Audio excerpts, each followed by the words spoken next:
जैसा कि मैंने कहा था, मैं 7th क्लास की ज्योग्राफी भी पढ़ाऊँगा, तो मैं वो फर्स्ट वीडियो में ले आया हूँ। आप मेरी बची हुई वीडियो ज़रूर देखिएगा ताकि आपको 7th का भी नॉलेज हो पाए।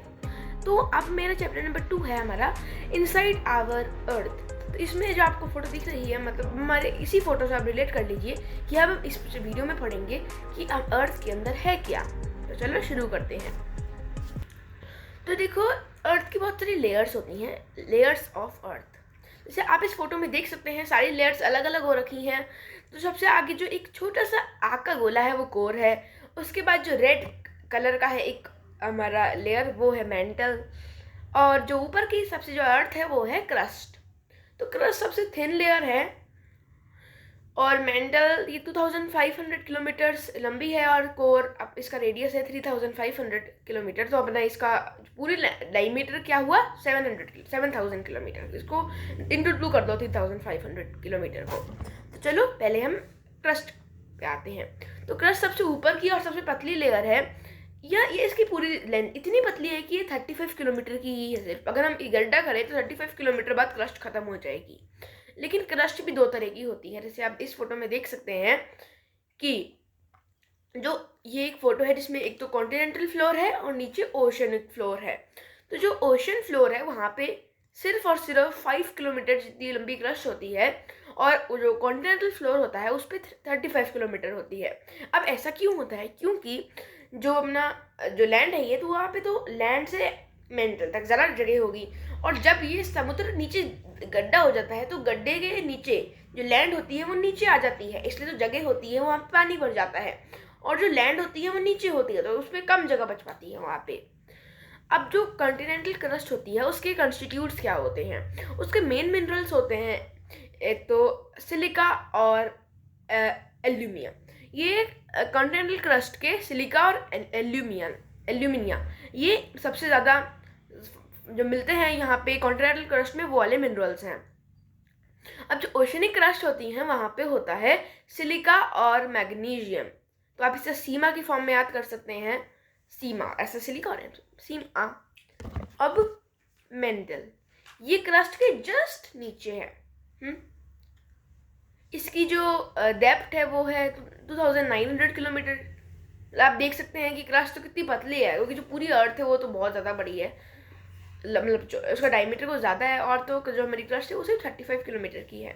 इसका दो पार्ट्स में डिवाइड होती है ये जो अपनी मेंटल है, एक तो अपर मेंटल और लोअर मेंटल।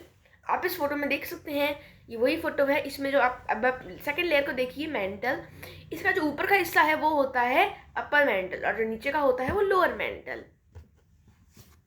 अब कोर सबसे ज़्यादा इनरमोस्ट लेयर है। इसका रेडियस होता है 3500 किलोमीटर।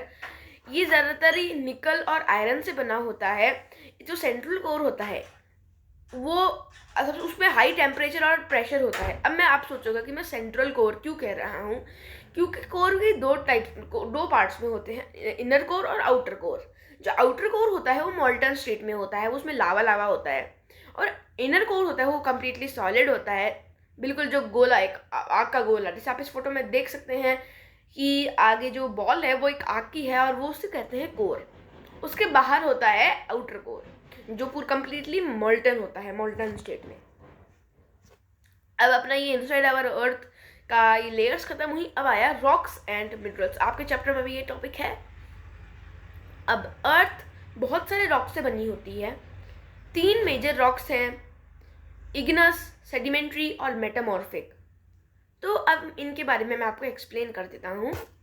इग्नस रॉक्स होती है ये तब बनती है जब जो मैग्मा होता है वो कूल हो जाता है और सॉलिड बन जाता है। इन्हें हम प्राइमरी रॉक्स भी कहते हैं। 2 तरह की इग्नस रॉक्स होती हैं, एक तो इंट्रूसिव और एक्सट्रूसिव। तो अभी इन दोनों टाइप्स के रॉक्स को हम एक्सप्लेन करता हूँ मैं आपको। इंट्रूसिव इग्नस रॉक्स ऐसी रॉक्स होती हैं जो धरती से आने जो जमीन मतलब क्रस्ट के अर्थ के अंदर ही ठंडी हो जाती हैं और रॉक्स बन जाती हैं। मतलब जो ठंडी बाहर आती ही नहीं, वो अंदर ही अंदर उसका काम हो जाता है, अंदर ही अंदर वो ठंडी हो जाती हैं और रॉक्स बन जाती हैं। इसके एग्जांपल्स हैं ग्रेनाइट, जैसे आपको फोटो में दिखा होगा ग्रेनाइट कैसा होता है। और 3 तरह के अलग अलग तरह के ग्रेनाइट्स आते हैं। अब एक्सक्लूसिव ये ऐसी रॉक्स होती हैं जो बाहर आ जाती हैं और ठंडी होके फिर रॉक्स बनती हैं। इसका एग्जाम्पल्स हैं बेसाल्ट।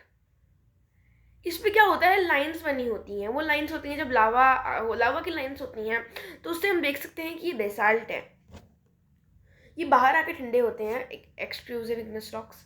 अब सेकंड टाइप्स ऑफ रॉक हैं सेडिमेंट्री रॉक्स। ये तब बनती हैं जब जो रॉक्स होती हैं बड़ी बड़ी, नॉर्मल रॉक्स के अलग रॉक्स, तो वैसे क्या होता है वो क्रैक होके टूट के छोटे छोटे पीसेस में बन जाती हैं, जिसे कहते हैं सेडिमेंट्स।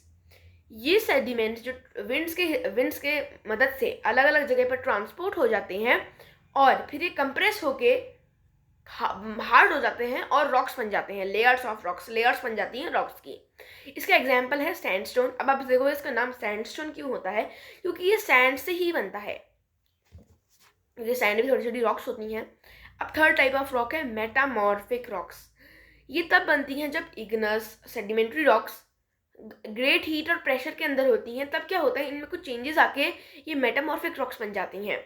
जैसे जो क्ले होती है वो स्लेट में डेवलप हो जाती है। जैसे एक टॉपिक होता है कि टाइप्स ऑफ रॉक्स, मैं उस टॉपिक पर अभी वीडियो डाल दूंगा, उसमें मैंने बहुत सारे टाइप्स ऑफ रॉक्स एक्सप्लेन की हुई हैं। तो उसमें जैसे जो क्ले होती है वो स्लेट बन जाती है। लाइमस्टोन मार्बल बनता है, मतलब जो मार्बल होता है वो एक मेटामॉर्फिक रॉक होती है, मतलब वो ऐसे नहीं मिलती। वो हमको पहले वो इग्नस या सेडिमेंट्री रॉक्स, वो लाइमस्टोन एक सेडिमेंट्री रॉक है। लाइमस्टोन जब कन्वर्ट होता है मार्बल में तो उसे वो एक चेंज की वजह से होता है, जब उसमें बहुत ही हीट और प्रेशर हो जाता है। अब है रॉक साइकिल। अब हमने देखा कि जो रॉक्स होती हैं वो चेंज होती रहती हैं। तो जैसे जो मैग्मा होता है जब वो ठंडा हो जाता है वो इग्नस रॉक बनती है।